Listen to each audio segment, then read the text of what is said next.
discovered was that there's more to my walk with the Lord than trying to imitate Him. And I told her there's a difference. There's an Old Testament believer and a New Testament believer. And what does the Old Testament believer do? Well, they follow the laws and the commandments through their own strength. That's really the characteristic difference. The New Testament believer is not trying to pursue all the laws and commandments in the same way. Because she got hung up on how I said, well, I don't keep the law. Well, what are you talking about? You're not a believer? You don't keep the law?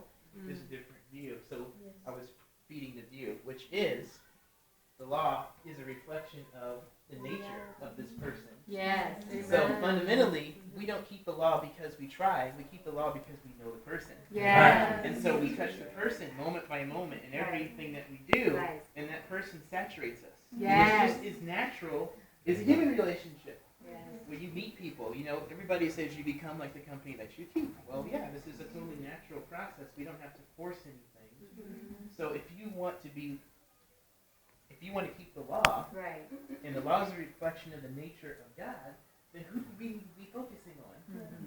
Focusing on the Lord Himself and touching Him. And the more He becomes real to you, the more that He saturates our being, and the more that we just have tendency to start keeping the law. But it's not because we're focusing on it. Because the more we focus on it, the more we deviate from it, which is what the Old Testament believers did, and why they had so many problems. And so